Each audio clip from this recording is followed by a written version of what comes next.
Okay, administrative fees. Fees are earned based on leasing reported to VMS on the first day of the month.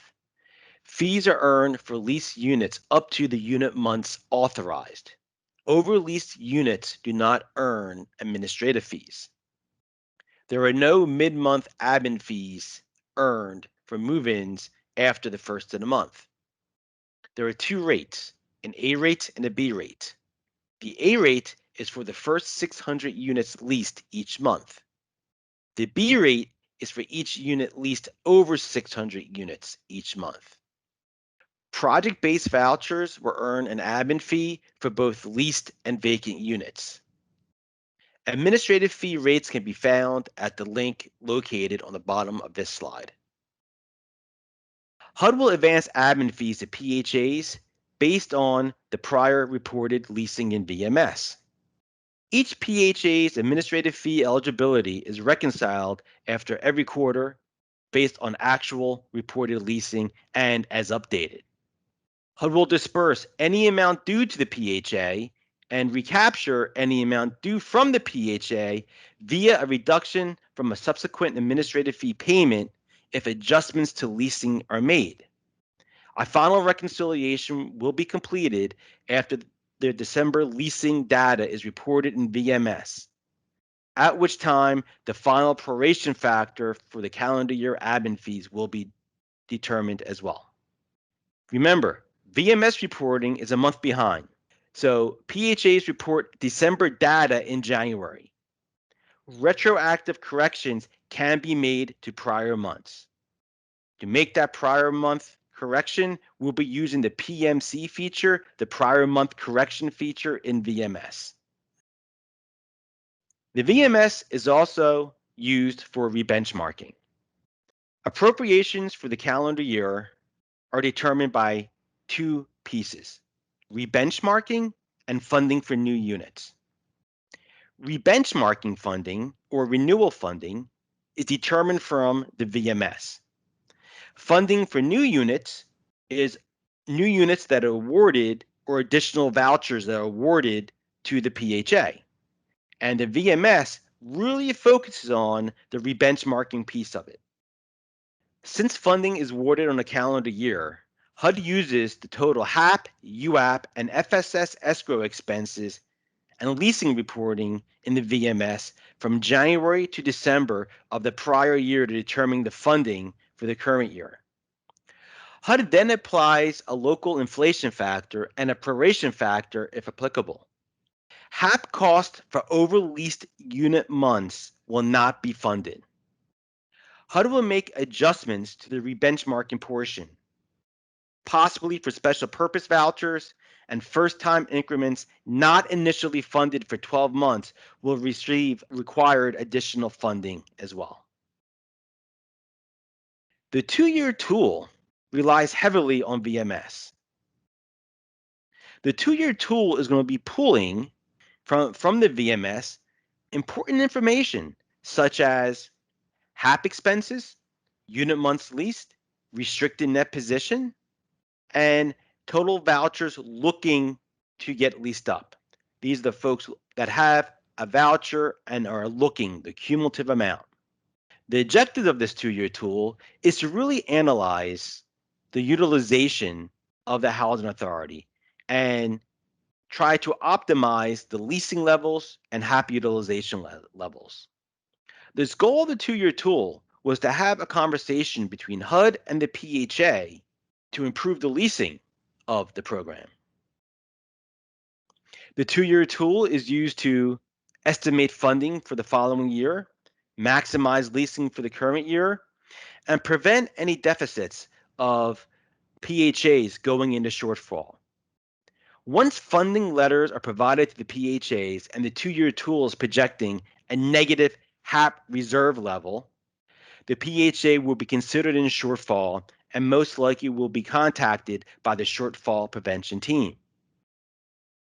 Now that we discussed the uses of the VMS, let's talk about using the VMS. The latest user's manual came out March 2021. This can be downloaded off HUD's website. The primary purpose of the VMS is to collect PHA data that enables HUD to fund, obligate, disperse, reconcile funding in a timely manner based on actual leasing of the vouchers. And we just discussed why this VMS tool is so important. Now, we're going to go over the business rules of the VMS. Once we have a firm understanding of the business rules, we will be discussing on how we complete the required fields and the reporting in VMS. Each submission includes data for a specified month only. So when we enter data into VMS, we're doing it for 1 month at a time. The VMS is open from the 4th of the month to the 22nd of each month. That's when the PHAs can submit data. When we submit the data, we're going to be using positive whole numbers. No punctuation, no dollar signs, no decimal points. The PHA is responsible for ensuring that all the information is correct. Any information that is incorrect is the responsibility of the PHA, and maybe the PIC system may have to be updated. The fields that are the official data come in from PIC, and that's the name of the PHA official and the official housing authority email address. If a PHA has no data to report in a field, or the reported value is 0, they can typically tab through the field and leave it blank. But we have exceptions. These fields require a 0 if it is a 0 balance. Vouchers administered on behalf of another PHA under the portability provisions and reimbursed to your PHA should not be reported as part of your leasing. When a housing authority is administrating these portables, they are called port-ins. These vouchers will be reported by the PHA that is paying the HAP. They are commonly referred to as port-ins, as I mentioned, and they are not a true HAP expense of the administering, hence the receiving PHA. They will be reported by the PHA that's paying the HAP, the initial PHA. There's a separate section in the VMS called Portable Vouchers Administered, with the line items for reporting portable units administered, the number of units, and the associated HAP with those units being administered by the receiving PHA. A voucher under lease must be reported in one and only one main category. There are some memo fields. For example, if we're reporting home ownership vouchers and we report new home ownership vouchers for the month, we're not double counting, we're just stating what is new. The same goes for enhanced vouchers.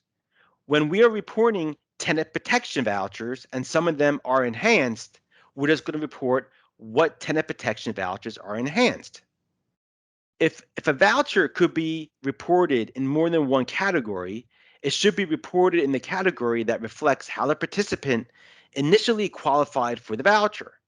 For an example, if a participant qualified for a voucher under the VASH program and later reported out, that voucher would continue to be reported in VMS as a VASH voucher.